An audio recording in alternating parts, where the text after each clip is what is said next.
Non, ça déconne. Ouais, j'ai vu. Ah oui. Mesdames, Messieurs, bonjour. Nous vous remercions d'avoir répondu présent et présente à ce rassemblement citoyen. Sans plus tarder, je laisse la parole à Amandine Demort, notre maire d'Échirolles. Merci.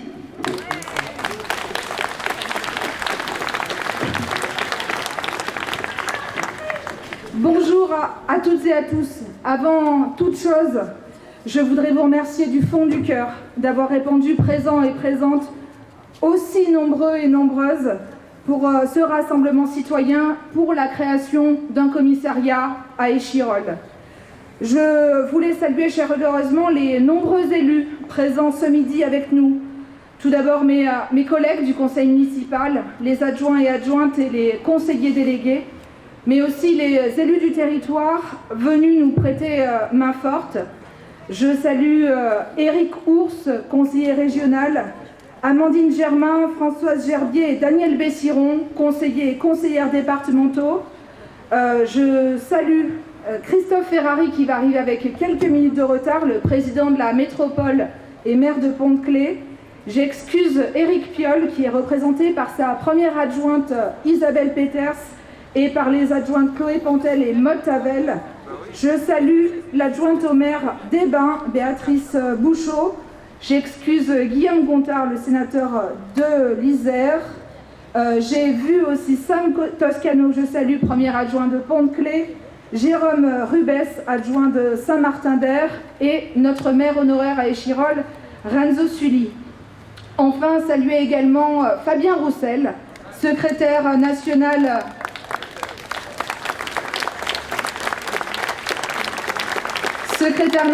du Parti communiste, qui, de passage dans notre agglomération, a décidé de nous soutenir dans ce combat. J'aurai d'ailleurs le plaisir de retourner cet après-midi en sa compagnie sur le piquet de grève des salariés de Vancorex, entreprise de chimie chez nos voisins de Pont-de-Claix, qui est menacée de démantèlement et où près de 500 emplois sont en péril et par voie de conséquence, l'ensemble de la plateforme chimique et des milliers d'emplois induits. C'est une bataille que nous devons mener, mais cela n'est pas le sujet qui nous amène aujourd'hui. En tout cas, je remercie très sincèrement l'ensemble des élus de leur présence, parce que l'installation d'un commissariat à Échirolles, ce n'est pas simplement un enjeu échirollois. C'est un enjeu d'agglomération qui traverse les quartiers, les villes, les villages, les zones police ou gendarmerie, mais aussi les étiquettes politiques ou les différences d'approche, car ce qui nous anime, c'est bien la protection de nos populations, la préservation du service public, de la sécurité, et donc du service public dans son ensemble. Et en tant que maire et élus locaux, nous sommes ici dans le même bateau. Enfin, je veux bien sûr aussi remercier tous les citoyens et les citoyennes, les responsables associatifs, et les agents et agentes de la ville et du CCS pour avoir répondu à notre appel et pour votre présence en ce midi de semaine à nos côtés. Les fusillades qui ont marqué notre agglomération durant le mois d'août, qui ont fait plusieurs victimes, nous ont toutes et tous affectés et elles perdurent. Encore ces derniers jours, avec ces règlements de compte, ces coups de pression, ces coups de feu qui résonnent comme une banalité sordide. Ces fusillades résultent d'une guerre de territoire que se livrent les trafiquants de stupéfiants. Alors, pour gagner une part de marché, ils n'hésitent plus à tirer sur le point de deal concurrent, ou même sur leurs propres petites mains, afin qu'ils craignent davantage leur propre patron plutôt que la police ou n'importe qui. Quel niveau de violence, de cynisme et d'atrocité avons-nous atteint? Quand on a un point de deal en bas de chez soi, comment ne pas avoir peur de rentrer ou de sortir de son domicile? Comment ne pas avoir peur d'un mauvais regard, d'un individu sous l'emprise de stupéfiants pouvant avoir un comportement imprévisible? Le deal et ses conséquences ont un impact sur nos vies, mais aussi sur le bon déroulement du service public, où sur certains secteurs, nos agents en première ligne peuvent se retrouver en difficulté. Et ça, je ne peux m'y résoudre, y compris en tant qu'employeur du millier d'agents et d'agentes de la ville et du CCS qui sont mobilisés au quotidien dans leur mission. Nous n'en pouvons plus du deal et de ses conséquences, de ce commerce illicite à ciel ouvert qui pourrit la vie des habitants et des habitantes. Si nous sommes réunis aujourd'hui, c'est pour envoyer un message fort. Nous ne nous laisserons pas faire si l'État continue son désengagement ou ne propose que des actions coup de poing ou des expérimentations sans lendemain. Pas plus tard que la semaine dernière, les professionnels de l'école maternelle Elsa Triolet nous ont alertés sur le retour et l'intensification du point de deal devant l'école. Une école qui accueille des tout-petits, de 3 à 5 ans, pour lequel nous avons dû interrompre le trajet vers le restaurant scolaire situé à quelques centaines de mètres car les enfants devaient passer devant ces guetteurs, ces dealers, de plus en plus agressifs. C'est une honte et cela me rend malade. Malade que l'État soit impuissant face à ces quelques individus qui nuisent à notre quotidien, qui nuisent au service public le plus essentiel, l'école républicaine. C'est pour cela que je continuerai à me battre pour une présence constante sur notre territoire d'agents de police en capacité d'occuper le terrain à la place de ces trafiquants. Ces événements insupportables démontrent les limites atteintes par les différents services en capacité de résoudre ces problématiques, à savoir l'État, la police nationale ou encore la justice. Car le constat est terrifiant. Aujourd'hui, en France, la moitié de la population française a déjà consommé au moins une fois du cannabis. 14,6% ont déjà consommé une autre drogue illicite, telle que la cocaïne, l'héroïne, le LSD ou encore le crack. Nous sommes à la fois le pays le plus répressif et en même temps le plus consommateur de produits stupéfiants, d'antidépresseurs ou encore d'alcool, juste derrière l'Allemagne. Cela démontre d'une part un certain malaise de notre population qui pousse à consommer toujours plus de produits permettant de s'échapper de la réalité parfois dure à laquelle certains d'entre nous font face. Que cela soit dans une perspective récréative ou d'apaisement qui conduit irrémédiablement à développer une dépendance pouvant briser des vies. Cela montre aussi que la lutte contre le narcotrafic, sous sa doctrine actuelle, est inefficace. Chacun peut le constater. Nous sommes en échec. Cette lutte, elle nécessite un travail de fond, d'investigation, mais aussi de proximité pour combattre les incivilités, les actes de délinquance et les crimes générés par le narcotrafic. S'il n'y a pas de réponse ou de baguette magique en la matière, il me semble également que nous devons sérieusement nous pencher sur la question de la santé publique, les questions de la santé mentale, mais aussi l'aggravation de la grande précarité. La grande précarité, on le sait, qui peut conduire une partie de nos populations à se tourner vers le trafic de stupéfiants. Ce trafic qui expose les petites mains des gamins pour faire grossir les profits des têtes des réseaux qui sont de véritables chefs d'entreprise de la criminalité. Ces réseaux criminels dont nombre d'acteurs économiques sont dans les paradis fiscaux et des structures corrompues bien installées, et tout ceci doit cesser. Mais ce n'est pas en tant que maire d'Échirolles, ville de 37 000 habitants et habitantes, que j'aurai le pouvoir seul de régler ce fléau. C'est bien tous ensemble que nous ferons bouger les lignes en attirant l'attention, en dénonçant les situations dramatiques que nous vivons dans l'agglomération grenobloise. C'est ce que je ferai également dans les mois à venir en présidant la commission autour de la sécurité de l'association Ville et Banlieue, où de façon transpartisane, nous aurons l'opportunité de porter des propositions au ministère de l'Intérieur et auprès des acteurs et actrices de la sécurité publique. Car si un grand nombre de villes et de villages sont confrontés à ces difficultés, nous devons porter de façon unitaire ces sujets dans l'intérêt des habitants et des habitantes. Si j'ai voulu lancer un appel citoyen pour un commissariat national de plein exercice, c'est parce que malgré les faits gravissimes qui ont touché notre agglomération, malgré les courriers envoyés, les discussions, les échanges, les négociations, les appels à projets, les réponses aux expérimentations diverses et variées, nous n'arrivons pas à nous faire entendre au sommet de l'État et dans les ministères. Et nous n'arrivons pas non plus à leur faire stabiliser les moyens sur notre territoire. Nous le savons, les syndicats de police le disent, il manque plus de 110 policiers sur la zone police qui compte 7 communes sur l'agglomération grenobloise, dont Saint-Martin-d'Hères, Fontaine, Grenoble et Échirolles.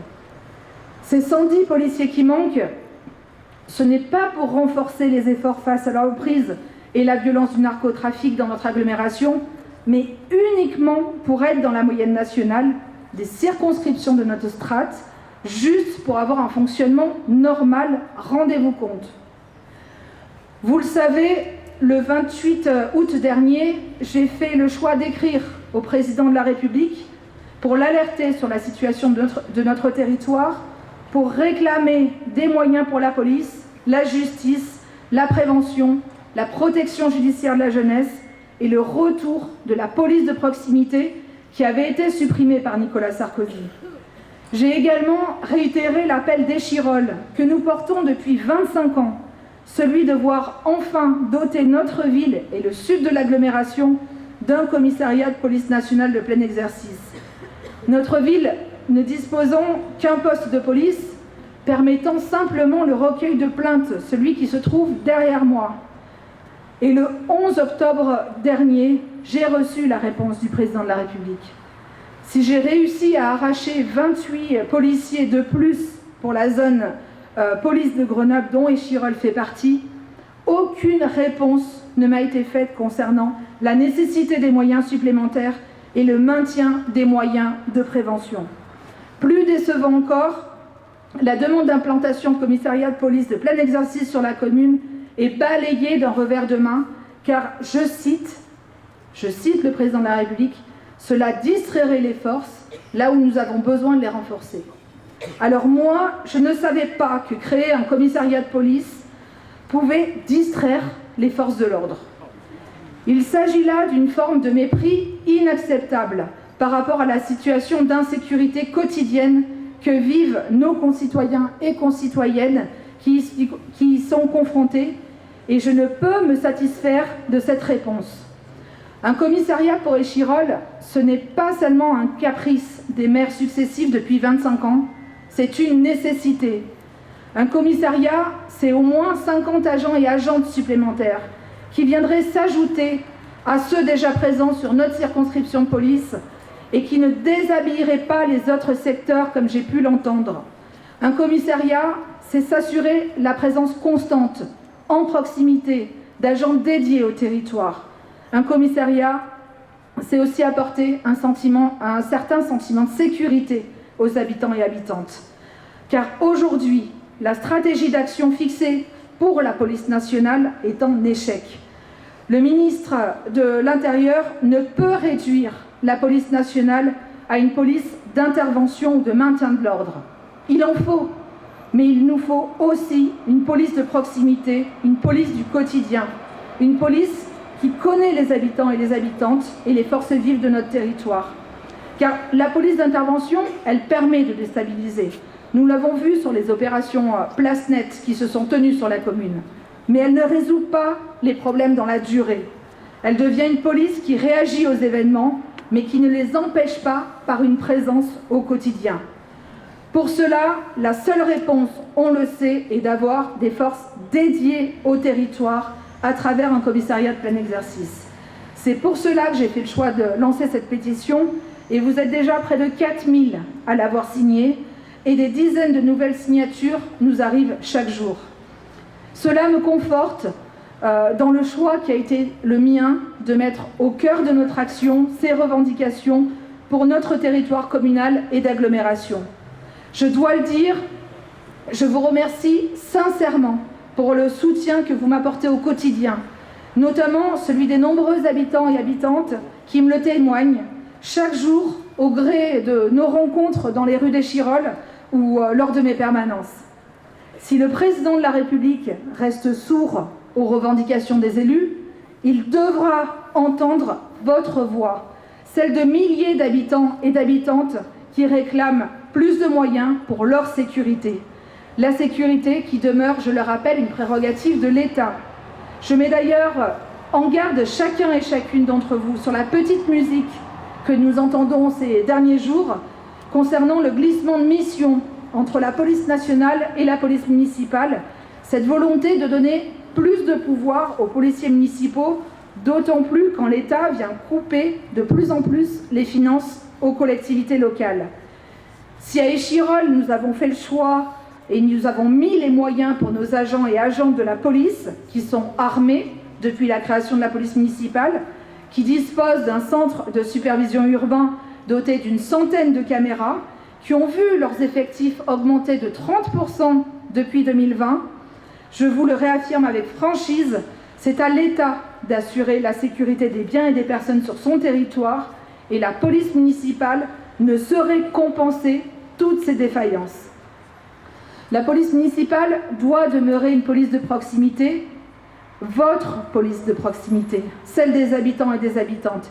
Et je refuse qu'elle se transforme en une nouvelle police nationale qui nuirait à l'équité territoriale dont nous avons tant besoin pour traiter les problématiques de sécurité, parce que ces problématiques de sécurité dépassent nos frontières communales et elles se répandent sur l'ensemble du territoire national et européen.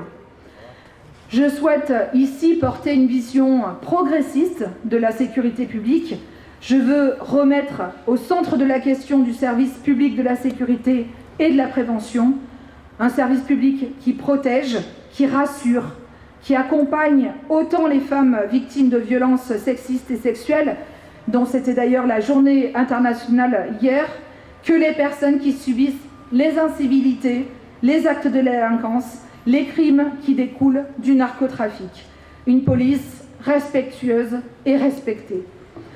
Loin des petites phrases, des raisonnements à l'emporte-pièce, des déclarations qu'on peut entendre à coups de tolérance zéro et de grande fermeté, qui n'ont d'autre résultat que de vous faire miroiter des attentes irréalistes et qui n'ont aucune effectivité sur le terrain.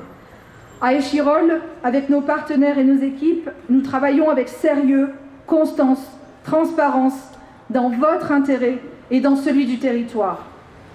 Avant de conclure, je veux remercier celles et ceux qui ont porté la voix de nos revendications. Que cela soit le sénateur Gontard, qui n'a pas pu être présent aujourd'hui, qui a porté nos revendications lors d'une séance de questions au gouvernement dans l'enceinte du Sénat. Que cela soit le Parti socialiste et son premier secrétaire Olivier Faure et ses représentants et représentantes isérois et échirollois qui ont saisi le ministre de l'Intérieur. Que cela soit avec mes collègues maires de Grenoble et de Saint-Martin-d'Hères, avec qui j'ai co-signé un courrier à destination des ministres de l'Intérieur et de la Justice. Que cela soit encore la métropole et son président, Christophe Ferrari, qui monte un temps d'échange sur les questions de la sécurité et du narcotrafic. Ou encore Fabien Roussel, secrétaire national du Parti communiste français, pour sa présence aujourd'hui et qui est force de proposition sur les questions de sécurité publique. Pour terminer, je vais vous proposer de découvrir ensemble la première pierre citoyenne du futur commissariat d'Échirolles. Cette première pierre, je la veux comme un symbole d'espoir et de détermination. Elle trônera dans notre hôtel de ville, dans l'attente des milliers d'autres qui viendront la rejoindre quand le président de la République aura enfin entendu notre appel et autorisera enfin l'installation à Échirolles d'un commissariat de police nationale de plein exercice avec bien évidemment ses effectifs attenants. Qu'il sache que la ville d'Échirolles sera tout à fait facilitatrice car nous sommes prêts à mettre à disposition le terrain qui accueillera le futur bâtiment. Vous pouvez compter, vous le savez, sur moi pour poursuivre le combat pour notre territoire et pour vous toutes et tous. Je ne lâcherai rien, je saurai prendre mes responsabilités comme je l'ai fait il y a 2 mois en fermant l'immeuble Le Carrare, dont le point d'île est aujourd'hui quasiment éteint. Merci à toutes et à tous pour votre présence aujourd'hui et je vais inviter les élus à me rejoindre pour le dévoilement de cette première pierre citoyenne. Merci à vous.